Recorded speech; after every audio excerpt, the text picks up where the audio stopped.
Hey everybody, Jason Bermas here. We got a great show lined up for you today. We're about to get deep in the weeds with WQUD 1077. We talk the January 5th, 6th pipe bomber arrest, the moon landing debate, Epstein, real ID, digital ID, and so much more. I want to remind everybody, I cannot do this without you. $5, $10, $15, it absolutely means the world to me. Big donors, please consider donating down via the links down below. We also have the PayPal, and buckle up and get ready to make sense of the madness. So we were talking off air a little bit. So there was some sort of 4-hour debate on the moon landing that you watched?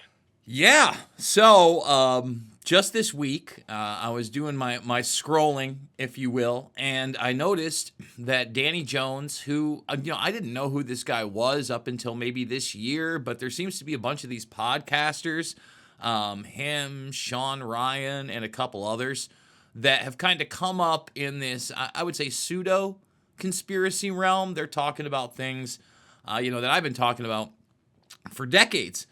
And I see that Bart Sibrel, who is probably the leading moon skeptic out there, he's behind the documentary films that have been around now for, I think, over 20 years. A Funny Thing Happened on the Way to the Moon and Astronauts Gone Wild. And if anybody out there has ever seen that viral clip of Buzz Aldrin punching somebody in the face for saying he didn't walk on the moon, that's Bart. So Bart would go... Oh, that guy that got punched in the face. Okay. Yes, the guy that got punched in the face. Bart would go around to the Apollo astronauts with a Bible in his hand and give them the opportunity to swear on the Bible that they actually walked on the moon. And let's just say people got angry at him. In one of the encounters, he was actually kicked in his arnis, and the guy was still mic'd up, his son. And he literally says on film after Bart walks out, should we call the CIA and have him whacked? So take that any way you want to take it. It all really exists. The reason I thought that this was interesting is that Bart's really never debated people on the moon landing. He's never done like a formal one-on-one debate. Sure, he's gone on shows where people disagree with him. But he's never had a formal debate. And he's always said, I would only debate one of the quote-unquote perpetrators of the hoax. So Charles Duke is 88 years old, and not only one of the final men to walk on the moon, but he was also part of the Apollo missions and mission control prior. So I thought that this was going to be super interesting. Frankly, there was some disappointment. Bart's talking points, I don't think he utilized many of the ones that he should have. I think the photograph stuff on the moon is it's just so debatable, and you're never going to really convince anybody of light sources, et cetera. And I'm always on the fence on that. But what I did find really, really interesting is the robotic nature of the responses from Charles Duke when he was challenged on landing on the moon. It was almost programmed. And what do I mean by that? Every time something would be brought up about Bart Sibrel not believing that he went to the moon, he would go, wait a minute, you don't believe I went to the moon, or we went to the moon? And just start laughing. And he'd go, there's 12 of us, and the moon rocks. And he just was on repeat. And every time there was evidence presented to him on the other end, he just was not able to challenge it or comprehend it. He would say, I don't understand the point of this conversation. What is the point of this conversation? Over. He's 88, you said, right? What's that? He's 80. But let me tell you right now, a super, super sharp 88. In fact, for those that don't think that he's sharp, go watch his recent interview with Glenn Beck, which I actually played a portion of when I did a video on this whole subject, which is about a half an hour long, where I go a little more integral into the points that were being made on both sides. But what really caught my ear, and this is Jason in speculation mode, okay? Okay.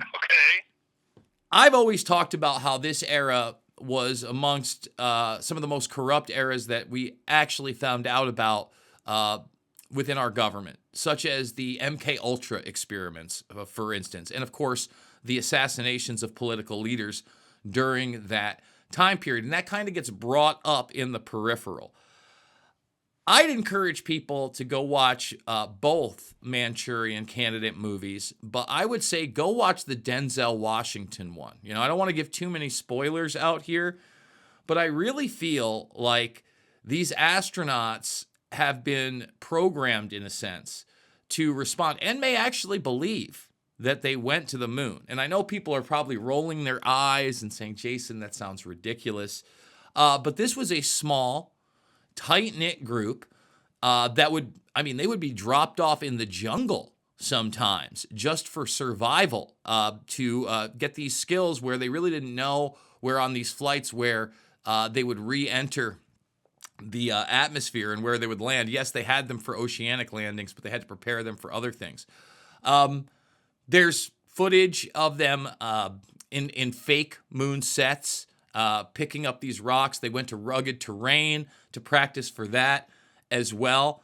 And they also put themselves through immense physical trials. A lot of people have seen, for instance, the machines where they spin them around at extreme G-forces, and most people lose consciousness.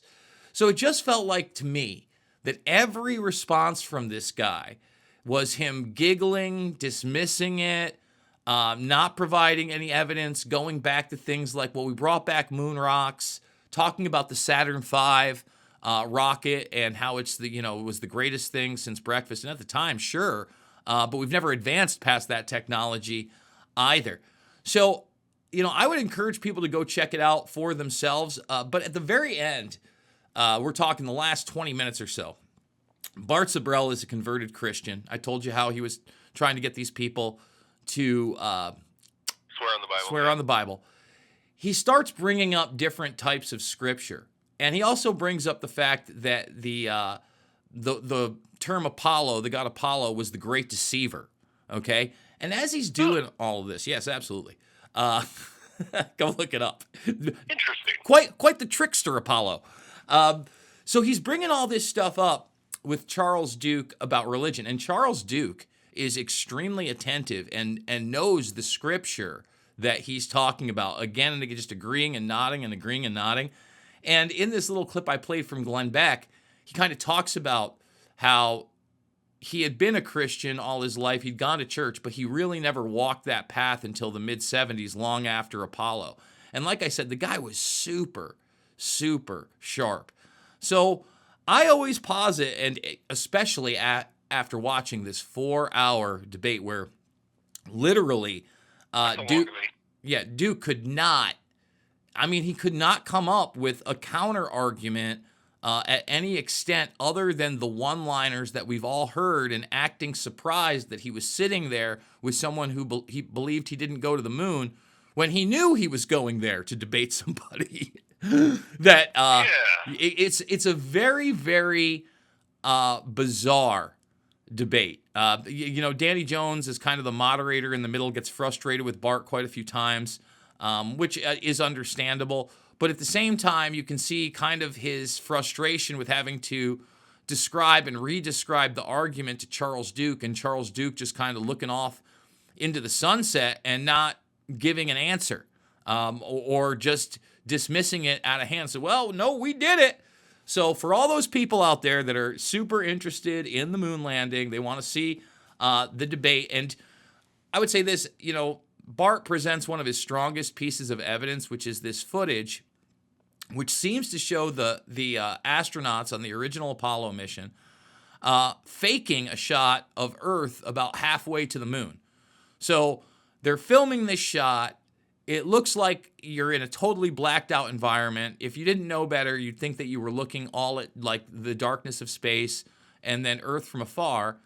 And all of a sudden, the lights come on, that Earth is no longer there. It looks like it's some kind of like a slide or something they were putting up against the window. And instead, it looks like they're in low Earth orbit as sunlight just floods the entire cabin. So, and again, they show it several times to Charles Duke, and Charles Duke just acts confused and says, I don't understand the point of this conversation. Says that about a baker's dozen times. So I would again encourage people to go check that out if they want to see what an actual Apollo astronaut has to say in defense of the Apollo missions. But get ready, in my opinion, to be disappointed. Well, and so again, the basis for this, the reason that, because I'd never really spent a lot of time in my mind about the moon landing. I just assumed, I was taught that happened as a kid, blah, blah, blah. And then we started talking about the math with you on the show here as we're deep in the weeds of Jason Bermas, watched by River City's Reader. And of course, it was the math that got me. Right now we can go 300 miles out into space to the International Space Station. It takes 15 hours. Somehow in 1968, with that technology, they made it 250,000 miles to the moon in, I think it's 76 hours was what they're saying. So it's when you just, and that's the math. You can Google that. That's what it's going to tell you. I have a very a good friend who's a very intelligent guy who's very annoyed by this discussion. But I just keep telling him, like, I honestly want to believe it too. I do. But the math is not allowing me to do that. And I just need a mathematical explanation that I can wrap my mind around, and then maybe I would come around. But based on what I know now, it's hard for me to believe. Well, on top of that, and I'd say that one of his stronger arguments is talking about the fuel necessary to actually get you there. And von Braun was on video and in publication several times talking about the fact that they would have to refuel several times in space for them to be able to get there. Also, we had a recent rocket engineer talking about the Artemis missions that are supposed to return to the moon, and he's basically saying the same thing, that, you can't do this. When von Braun originally wrote about going to the moon, he said that basically the jet engines would be almost physically impossible to build because they would have to have 3 of them the size of the Empire State Building. Now, the Empire State Building, 100-plus story skyscraper, the size of the rockets that they used, they were about 30 stories. So not even a third, really, of what von Braun originally stated. But hey, we're in the space age, and more and more people are talking about the commercialization of space. Sam Altman is now talking about obtaining a rocket company. But I'd say this also, I brought this up on the show a couple weeks ago. Musk is telling you that Artemis isn't going to the moon, and they need many, many more trials. And Aaron, just to kind of go back to what you got taught in school, my brother often brings this up, and we were talking the other day. He goes, what's the first thing they teach you in school? He's like, they teach you that George Washington was so upset that he chopped down a cherry tree and told on himself because he could not tell a lie. He's like, the first thing they teach you is utter fiction. That's a good point. I didn't ever make the Apollo connection, it being the Apollo missions, and then Apollo was actually the god of deceit. Essentially, that seems like a smart ass like CIA agent's like, let's name it Apollo. Yeah, that's a good idea. You know what I mean? And it's I don't know. It's just a little wild and a little crazy. Yeah, I don't know. And I don't mean, and we're not here talking about this to disrespect anybody or upset anybody. Like, that's not the point. It's just, it's very hard to ignore the math. It's very hard to ignore the fact that we, quote unquote, haven't been back, even though technology has gone, exponential. We're almost 60 years from this Apollo mission, and somehow we can't figure out how to make it back, and they did it 60 years ago? Is it just that it's too hard to fake now because of the technology that people be able to pull it apart? Because back then people didn't, and nobody was questioning anything pretty much or whatever. Like, oh, this is cool. And it was like, and I wasn't alive then, obviously, but, based on what I've read and know, like, it was very much like everybody was rooting for everybody to go to the moon. Astronauts were heroes. This was America. This is awesome. Like, everybody's doing this, and everybody's rooting for them. And it was like a good thing to focus on, coming off of, the earlier part of that decade. You had JFK get assassinated, and that obviously was like a big, kind of a dark cloud, I feel like, over our country for a while, at least over for residents of the country. And, yeah, I don't know. It's just, it's just the math for me. Like, please prove me wrong on the math, and I'm open minded. But based on what we know, it's just hard to, you know, be honest with myself in my own head and tell myself, oh no, it's real, when, you know, my common sense is like, highly skeptical. Again, I would go watch the Manchurian Candidate movies, especially the newer one with Denzel, and even that final Bourne movie, the Jeremy Renner one. That one, have you seen that series? No, I haven't. To be honest with you, Jason Bermas, so I think I've seen one adult movie in completion that I had never seen before, probably in the last 20 years. Well, That's good not for animated. you. The Manchurian Candidates are over 20 years old, both of them. Well, I still didn't see them then. I've been busy. Yeah, I've been busy.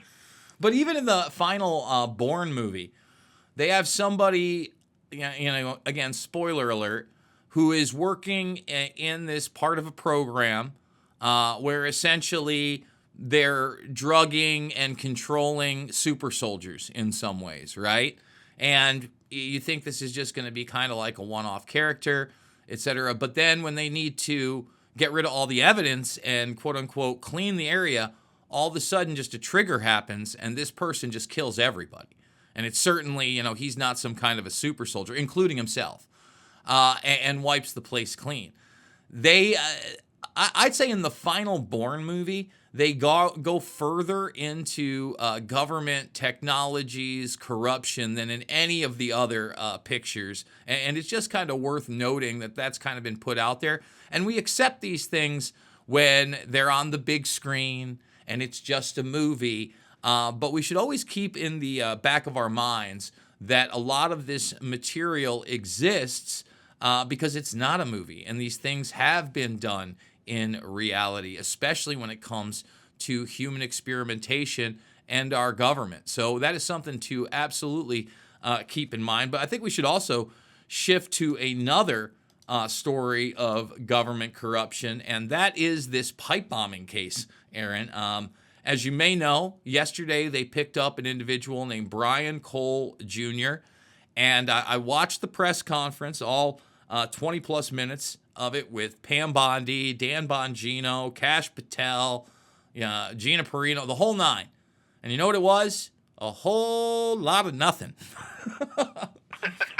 Whole lot. If you wanted to know, say, why they picked this guy up or what evidence they had or anything about this individual, forget about it. There's nothing out there. All I can say is this.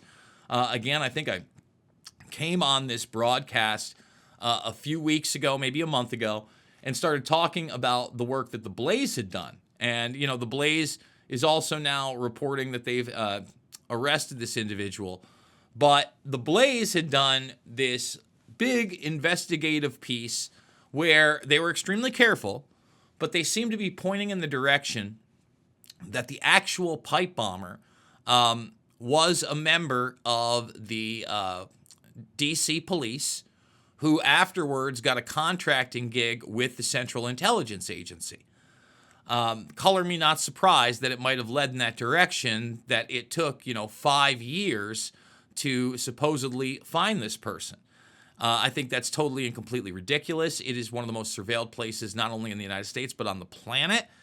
And when you look at the actual bombs themselves, quote unquote bombs, they look suspiciously like Homeland Security training material, almost to the T. In fact, ex-FBI agent and somebody who I've interviewed, Stephen Friend, was one of the first people to put that information out now well over a year ago. Thomas Massey was asking questions about this investigation into this woman, was talking directly to Patel and the FBI, and recently did an interview where he said that his staff member was directly threatened by another staff member of Patel and basically said, you guys keep this up and we'll open an investigation on you. None of this looks good. Now, I'm awaiting to see what evidence they have against this individual. I haven't seen much in the realm of, usually people are posting by now, social media, they're trying to give a political ideology for the individual.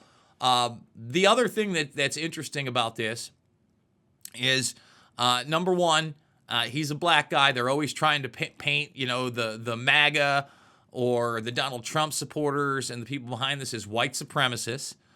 I've seen some reporting saying that, he was close to anarchist groups, etc. Still haven't seen any evidence there. I know that the right loves to break out their jump to conclusions, Matt, and those that believe he did it are asking things like whether or not he's Antifa.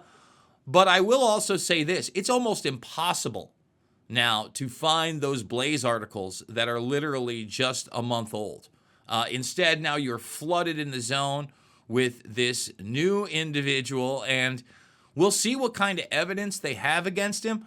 But it just seems to me that it's very convenient that the arrest is not made until after these reports by the alternative media, of which was almost none of the mainstream media picked up. And let's say that they get this guy and they convict him. Now, whether or not he's actually guilty, this may also open up the arena for this other individual that was accused basically of the Blaze. Again, they were careful to sue them. And sue, like this person who the Blaze mentioned, gave no public comment, no statements, kept their head down. But now that they have this other individual, if they are able to prove that he did it or convict him, whether or not he did it, I think that opens the door not only for the narrative that we need to stop questioning the FBI and the FBI is good, and of course law enforcement wasn't involved in this, but then it also opens the arena for a civil case where this woman might end up going up against the Blaze, and if winning, who knows, maybe even bankrupting them, like Peter Thiel helped Hulk Hogan bankrupt Gawker. Good old Hulk Hogan. It's very strange, the whole thing. Like you said, 5 years seems awful. I don't know. It smells fishy. It has smelled fishy from the beginning. I was walking around D.C. on January 5th that evening prior to being at the events on the 6th at the Ellipse and at the Capitol. And I can't tell you how many police officers that I ran into, how many CCTV cameras I must have passed. I mean, the place was littered with them. The idea, once again, that somebody could place these bombs with anonymity, and then when they're quote-unquote discovered, there seems to be no sense of urgency by the law enforcement officers that even discover these things. So I think that we're about midway through this story at this point. We will see what happens after the fact, but I don't necessarily think it's a great look for Donald Trump's Department of Justice. It also does give Trump, however, another talking point against one of the best, if not the best, individuals in Congress that he's been attacking, and that's Thomas Massie, right? I'm sure he's going to start calling him Crazy Thomas Massie, thought that the pipe bomber was somebody else. So this does seem, at least this arrest, seems to help a lot of the narratives that not only the establishment has been pushing surrounding January 6th, but the narratives that Trump is trying to push via, his political opponents that are on the right. Yeah, just what he needs is another talking point. I got a talking point for you. Did you see the deal? So they've been trying to get everyone to do this Real ID thing forever. Mm-hmm. And now I don't know if they're giving up or if this is just a punt down kicking the rock down the road or whatever. But now, starting February 1st, if you don't have a Real ID, it's going to cost you $45 to get on a plane, which, I mean, whatever, doesn't seem unreasonable. It seems like it's saving you time from having to go to the DMV and deal with this. But what's the deal with this thing? What do you got on the Real ID? So the Real ID is just another step to a centralized digital ID that is already taking hold throughout the United States right now and via our neighbors next door Illinois in a new trial. It's not even a trial program. It's just one that has not been implemented in every state, but there's about another dozen states that are on their way to do it as well. Essentially, they're telling you, and they've told us for years, by the way, Aaron. I mean, this whole Real ID thing has been going on Been around for a while. yeah, as a mantra well before 2020. They continually tried to use fear-mongering tactics to tell you that you would not be able to board a plane without a real ID. Newsflash, that's not true. Obviously, it's not true. And now they're going to try to squeeze those that have not gotten the real ID, because there are many states not only where you don't have to have a real ID, but you can also roll it back. Iowa is actually one of those states. So if you have the little star in the corner of your license and for some reason you don't want it anymore because you realize that it is a step towards the consolidation of power and global identification, including a digital ID and a social credit score, you can go do that. But now they want to squeeze you for another $45 at the airport. I'm sure there's going to be some fees tacked onto it, so it's a cool Ulysses S. Grant at least. So another $50 to travel without that ID to try to squeeze you into that system, and then eventually a digital ID. Now, once you have a digital global ID, you start getting into the arena of China, and basically your currency can be turned on and off at any time. And right now, That's a little scary. is it? Because right now on the Secretary of State in Illinois' page, if you're watching the video after the fact over on the page, folks, your Illinois ID now on iPhone. So Apple's wallet now can contain your digital identification, which is valid everywhere in Illinois. And like I said, there's about another dozen states that are taking to this. That's what people don't understand. You're constantly walking around with a type of digital identification with your phone number, the GPS signal on it, all of your apps constantly moving back and forth through the digital ether with your metadata. All that is real. But once they legitimize it to where, just like where you can scan your phone to get your coffee in the morning, that you can scan your phone at the airport. And by the way, there are airports that are accepting the digital, not just forcing you into a real ID and a paper ID. They are accepting the digital ID in your Apple Wallet. So, of course, they want to do this not only with the Apple Wallet, but with the Google Wallet, cover their bases, and further put you down that line of full-on track, trace, database, digital identification. And then if you do something naughty, if you say something they don't like, if you challenge the wrong system, forget about just freezing your bank account. You just can't access anything. You might even get locked out of your phone.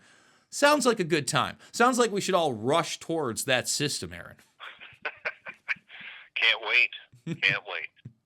Yeah, it's, I don't like any of it. You know what I mean?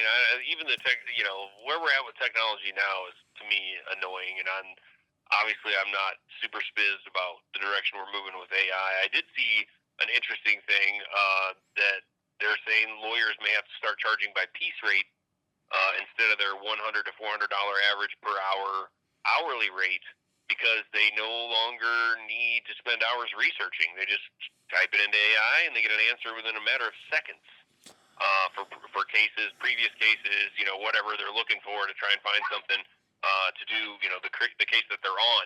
And, there's just another impact of a lot of really good jobs disappearing at the hands of AI technology. And I think there's an even bigger caveat to that, and that is the fact of the laziness now and the idea that you're just going to openly embrace whatever AI tells you when it lies to us on a daily basis. Not only does it lie to us around general narratives, and it's funny because at one point, even in that debate that we were talking about earlier, Danny Jones kind of acknowledges when they ask the Google AI a question that it's just grabbing all the mainstream articles out there to prove the mainstream point. I'd be worried about a lawyer that was heavily dependent on AI because we've already had numerous cases where lawyers have cited case law that didn't exist. And when AI provides case law that doesn't exist, they just go, oh, well, it hallucinated. This term hallucination is utter garbage. No, it was programmed to give you a certain narrative and then totally lied to you and made something up whole cloth. That is not a technology I think that we should embrace. Also, when you're talking about case law, I think that you will have artificial intelligence purposely dismiss or exclude certain case laws, maybe via the tier of who they're working for, maybe via the tier of who the defendant is, or maybe via that tier of what the narrative of the day allows. So, I'm very, very hesitant. I understand why people wouldn't want to pay those extremely heavy lawyer fees. But let's be honest with ourselves, Aaron. Guys like you and me probably aren't going to be able to afford those high-end lawyers anyway. Well, this is true. And I will say this. So I've Googled or I've asked AI things like, so I was looking up something for the show about a football game. Like, hey, when was the last time these two teams played? Or the last time these two teams played, how did it happen? Because they were about to play that Sunday, and this was like on a Thursday.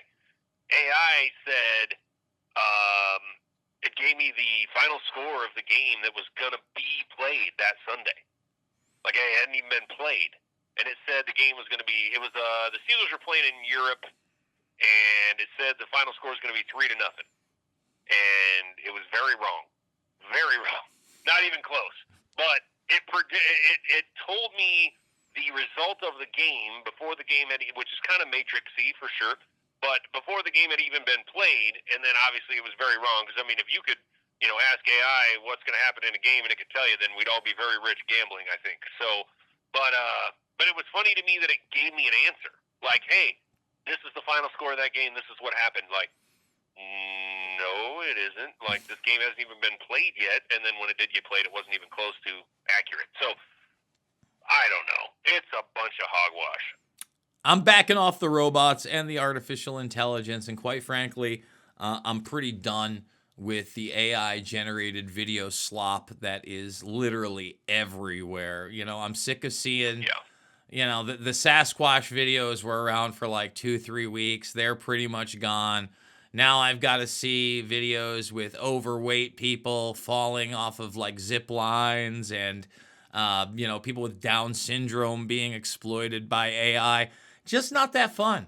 Don't get me wrong. Every once I had to watch System of a Down sit there and dance in a hallway to some horrible pseudo cover of one of their songs. Stop, everybody. Read a book, Jason Bermas. You didn't have to worry about it. We are Deep in the Weeds with Jason Bermas, brought to you by River City's Reader. And almost every week we get some sort of Epstein update of some kind. You haven't had much to say. Didn't some more stuff just come out, some video or something? So we are now, I think today is the 2-week mark. I think 2 weeks from today, we are supposed to get all the Epstein. It's finally going to happen, Aaron. We're supposed to get all the Epstein files. I'm not holding my breath. But with that congressional vote and then having the Senate put it out there, I think even Trump signed it. We're here. We're at that point. And just, I think yesterday, there have been some never before seen photos of the island. And if you're watching, you'll see a couple of these. It starts with a no trespassing sign, but when you click on it, you got some like creepy living room vibe. I've seen some of this furniture before. You see one of the washrooms. There's that no trespassing sign. You see some of the parts of the estate on the island, these little buildings. You see what appears to be some kind of a odd mask on the wall with a bunch of other odd masks. Now, these aren't like CIA type masks. They're certainly human beings, but they're like cartoon human beings. And the other weird thing about the masks is that it is in his dental chair. So Epstein seems to have had a dental chair not only at the Florida Palm Beach establishment, but also over at the St. James Island. I would imagine he probably had one over in New Mexico as well. Here's a large picture behind me of one of the bedrooms. Yet another one of these houses and bedrooms. Just a bathroom. And then maybe the most interesting ones. Number one, you have his phone. Yes, a landline. And on it, you can read some names, right? It says Darren Office, Darren Cell, Mike Cell, Larry Cell. But then 3 of the names are totally blacked out. So you got like the New York office there. You've got Rich's office.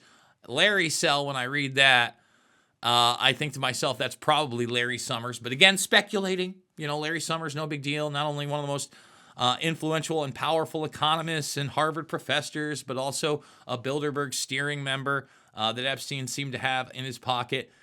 And then you have, we've talked about Epstein and his whiteboard in his New York apartment before, and how Lewis Black had a conversation with Epstein about what was on that whiteboard, and he said he was discussing defense weapon systems with the Israeli defense minister. Well, you have this really weird blackboard that also has 4 things blacked out on it for some reason. And on this blackboard, it doesn't seem like there's anything but handwriting, so you wonder why these things are blacked out. But you can make out some of the words, like power and deception and music. So it does kind of, open the mind's eye up to the imagination of what is under these blacked out portions. And perhaps we're going to see in the next couple of weeks, perhaps this is going to be part of that dump. But I really wonder what that dump is going to be. The emails that we got about a month ago were pretty revelatory, but small time in comparison to the hard drives that we know exist, the video that we know exists, and of course the photographs that we know exist. So, hey, we're 2 weeks away. Maybe we're going to be celebrating some really big revelations and new evidence a couple weeks from now, Aaron, but it remains to be seen. I doubt it. Why does he have Deadpool chairs? That's a little weird. A little out there. I mean, again, I've seen that. That's not like the only time I've seen that style of if you're now looking at it and you're looking at those 4 chairs in that living room. He likes that kind of pattern design. There's a couple other photographs I've had of Epstein at his estate, and it's probably his island, where those aren't the only chairs that look like that, and there are certain rooms that also look like that. Yeah, right. Let's go to the Rothschild party. Anyway, land with what's that? Neverland with Michael Jackson. Have his doctor come in and help him sleep. Yeah, help him sleep. Air quote finger that one. Help him sleep. We are deep in the weeds with Jason Bermas here, brought to you by River Cities Reader. We got a few minutes left here. What else is going on in the world, Jason? Well, just to kind of expand on the Epstein stuff for a moment, some of those emails and other revelations included conversations about that New Mexico ranch that I often talk about, Zorro Ranch, and individuals either coming to visit or individuals coming to visit again. For instance, I know that we've talked about on the program Walter Cronkite. And it appears that Walter Cronkite not only absolutely went to the island on the flight logs, but may have gotten an invite to Zorro Ranch. Now, whether he went or not, we don't know. But somebody like Noam Chomsky, the conversations in those emails, it's, are you going to come back or please return? So it seems like he had been to Zorro Ranch, whether or not Chomsky himself had been to the island. And this is interesting to me because, Chomsky, especially when I was coming up, Aaron, with a lot of the 9/11 stuff and, questioning my government outside of what was acceptable in the mainstream, Noam Chomsky would often not only be dismissive of that, but he would attack people for daring to question 9/11. And this is the guy that's supposed to be, the MIT linguist, and he's beyond reproach, and he's the academic, and he's the one that came up with the term manufacturing consent. And in that regard, the manufacturing consent regard, yeah, that's great information. But when push came to shove and he was asked about Building 7, he gets angry and dismissive. When the COVID-19 84 nightmare came around, he was extremely authoritarian. He wanted you to inject yourself with hate and lie shots. He said that you didn't really have any rights. He took kind of a Dershowitz position. So that kind of shows you that these people that many times are put out into the forefront as the main dissenting voices and dissidents are nothing of the sort. Instead, they are the true definition of quote-unquote controlled opposition. And that's just one of the highlights on the peripheral of these Epstein documents. We've talked about the fact that, again, Epstein seemed to have Stacey Plaskett's in his pocket. And while we had government hearings with Trump's ex-lawyer, he's feeding her questions. We talked about a minute ago Larry Summers and his influence. I mean, Larry Summers was at the hip with Epstein. And like I said, he is at one of the heads of the most influential tables in the world via Bilderberg. Peter Thiel is also at the head of that table at Bilderberg. And, I read an article yesterday on air out of the Times of Israel. And it was really interesting to me because it was essentially by a longtime feminist mainline journalist. And, she was Jewish and kind of talked about how the Epstein case, and came at it at a perspective I never would and don't necessarily agree with a lot of the time, but said, look, this is about not only America and Israel's conscience, but the rest of our conscience and how the world works. And about midway through the article, she talks about another human trafficking survivor. I believe her name is Kelly Patterson, outside of the Epstein case. And she brings up Henry Kissinger, who is no longer with us. But again, sat at that very table that I was just talking about via Larry Summers and Peter Thiel. In other words, he was a Bilderberg steering member and really one of the founding members of Bilderberg.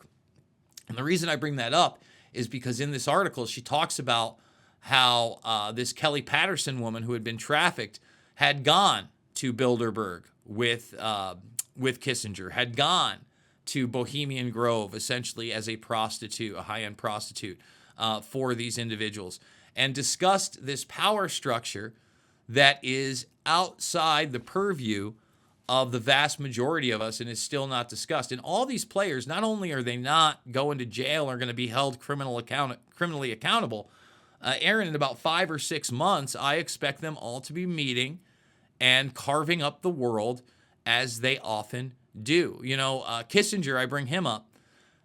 He, in his twilight years, really partnered up with a guy named Eric Schmidt. And Eric Schmidt is the ex-head of Google. Actually has a lawsuit just this week where he was accused by an ex-mistress of not only sexual misconduct, but of having backdoor access into every single Google device, and sometimes using that access. Sound illegal? Sure. Sound impossible? Absolutely not. Sounds par. Is anything illegal if you're above the law? If you're controlling politicians, do you really? Is there an illegal? You know what I mean? Is there a line you can't cross and not have to worry about it? Well, I don't think that. Go ahead. I don't think that Eric Schmidt thinks there is that line, and I don't think the Henry Right. Kissingers of the world think there is that line. Right. And I played this clip of Eric Schmidt talking about Kissinger and his views on artificial intelligence, because one of the last things that they did together was write a book together on AI. And in this quote... Interesting. Oh, very interesting. Wait till you hear or watch this quote. And you guys can watch this quote over on my channel via the Epstein Reckoning video I put out yesterday. And essentially, he talks about how magic In other words, technology that is misunderstood by the public. If they don't understand it, they go two routes. They either get out and attack, or they turn it into a new religion. And Eric Schmidt says that he hopes it becomes a new religion because that benefits him. Okay, well, at least he's honest. Jeez. Well, Kissinger was a fascinating person to me. I mean, he finally died at 100 years old, but when he was like 98, I don't know what kind of good medicine you get when you're one of those people, the predator class, but it must be some good stuff to keep you. Because remember, he hopped on a plane and flew over and talked to Xi. Yep. You know, because that's just so easy to do for anybody, running around in the world. Hey, I'm going to go meet with the leader of China today. Oh, okay. Like, and this was not that long ago. It was not long before he passed away. And, it's like, how powerful are you? I mean, that feels like you're even more powerful than the president, right? I mean, the president can't just say, hey, I'm coming over to see you. But Henry Kissinger can. Like, that seems a little weird to me. And Kissinger is one of those players, like you said, really right up until the moment he took his last breath, was heavily geopolitically involved and influential. And that's the thing. You know, we talk about presidents as though they have this superpower. But really, you have to look at the bureaucracies and the institutions that surround those presidents that are really around much longer than a 4 or 8 year term. They are around for decade upon decade upon decade. And of course, Henry Kissinger is one of those people. You know, it's funny that you talk about that aspect of it, because I watched a documentary last week when it came out, and it's the Age of Disclosure documentary. And this is the documentary. You can go buy it or rent it over on Amazon Prime, that is supposedly telling the story of the whistleblowers within the UAP program, and those like Luis Elizondo and Grush that you see all the time now saying alien life absolutely exists and we're covering it up. The Hal Puthoffs of the world are in this. And really, when I watched this, there were only a couple of things that rang significant in my mind. For instance, Marco Rubio, who I do not trust, who is obviously, part of the Trump administration right now, Secretary of State. He actually does a sit-down interview in this thing. And the one thing that I think that he gets right is he kind of talks about how people just assume that the head of the CIA knows this, or the head of the FBI knows this, or the president automatically knows this. And he goes, those are appointed positions. He goes, the idea that that person comes in and is debriefed on everything, especially things that have been highly classified for years and part of black programs and contractors, he goes, is absolutely ludicrous. He's like, that's not how it works. Then he kind of, I think, tailed off into a little bit of delusion, where he said that there was the very real possibility because of this, that the contractors are the ones that really have this technology and really know what's going on. And although I think there are certain members of the contracting scene that may be true to, I also think that the government, these programs, they don't let these things go by the wayside, especially when we're talking about technology that gives us a military or even a consumer advantage. There were a couple other things about that documentary that were okay, but I always tell people to remain extremely skeptical in regards to this disclosure movement, because even in this documentary, people like James Clapper, head of the CIA and somebody that should never be trusted, John Brennan, ex-head of the CIA and should never be trusted, they're pushing for it. They're putting out the idea that, alien life does exist and it's being kept from us. So, I don't know if I'd spend the $20 out there, but I saw it and it just, dude, it has on Rotten Tomatoes like a 90+% positive score from the user reviews.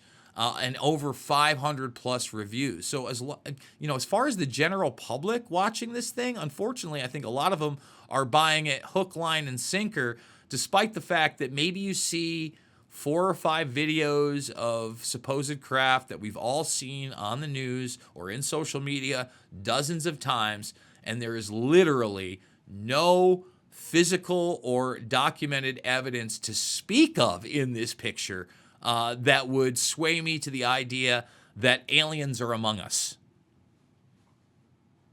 You didn't watch V enough as a kid, Jason Bermas. That's the problem here. Because that sure scared the heck out of me and made me think there was something going on out there. Mm-hmm. Well, I don't know. It's sort of like, we started with the moon landing today and talking now about other space-related things. Maybe space is just a lot harder than they want to admit for us to really, grasp, handle, control, and that's probably really annoying for the folks in charge, the predator class type folks. But it also gives people hope, and it makes people, starry-eyed, and they love that stuff. And then obviously aliens, that's a whole other rabbit hole, but obviously a lot of people are very into that. But also the idea of, hey, if the Earth ever goes, down or whatever, we can take the space shuttle to some other planet and live there or whatever. Let me bring it full circle for you. Maybe not. What's that? Let me bring it full circle for you. Let's close with that. All right. So in that same interview with Charles Duke, the Apollo astronaut that debates Bart Sabrell, that he does with Glenn Beck that I was talking about, where he talks about his religious experiences, right? He actually, and very coherently, says that he believes, number one, that we are actually alone in the universe in the sense of extraterrestrial or alien civilizations. He does not believe those exist. But he does believe that these entities, these quote-unquote aliens, do exist, and that God specifically told him that they are the demons of the Bible. So he believes that these entities and these craft exist, but he believes that they are of a supernatural and demonic origin. And look, even in the Age of Disclosure documentary, they don't necessarily say, hey, it's aliens from another solar system. They talk about the possibility of time travel. They even talk about the possibility of interdimensional beings. They talk about the possibility of a civilization of other beings here on Earth or inside of Earth that we have not discovered. They give all of those options. But it is, kind of rather interesting that this guy Duke, who is an Apollo astronaut, supposedly walked on the moon, would be probably privy to more things in that arena of outside of Earth's atmosphere, outside of Earth's orbit, to say those type of things with such conviction and clarity. Again, this guy's an older guy, but I would encourage people to go watch him talk because, in my opinion, he is still sharp as a tack, Aaron. Interesting. Yeah, I've heard there's the stuff that there's ships that fly right into the ocean and go underneath of it, and they live under there somewhere. I've heard the concept of aliens aren't actually extraterrestrials; they're just people from the future, or people that were from at some point. Time travel at some point becomes a thing. If maybe it already is, I don't know. But and then they are coming back to help things, and that gets us into the whole Greta Thunberg picture from the 1800s and all that other crap. So, but anyway, another fun, informative, and always interesting chat with you, Jason Bermas, here as we've gone deep in the weeds, brought to you by River City's Reader. Once again, don't forget you can find Jason, and aren't all your documentaries free if they go to your page? Right over on the page, you go over to Info Warrior, or you just type in Jason Bermas, Bermas, you scroll down, you look for the documentaries, and you can watch Fabled Enemies, Invisible Empire, A New World Order Defined, Loose Change Final Cut, and Shade the Motion Picture for free. And that is going to wrap it up for us today, folks. You know the drill. I cannot do this without you. $5, $10, $15 via the links down below means the world to me. Big donors couldn't do it. Again, without your support, do want to thank someone He says, thank you, Jason, not on X. This is just a tag I have on YouTube at the moment. Just FYI, since there is no option for YouTube social here on Buy Me a Coffee. All the best. I'll continue to help when I can. We appreciate you because we couldn't do it without you. As you guys know, it is not about left or right. It is always about right and wrong. I absolutely love you guys, and I will see you all on the flip side.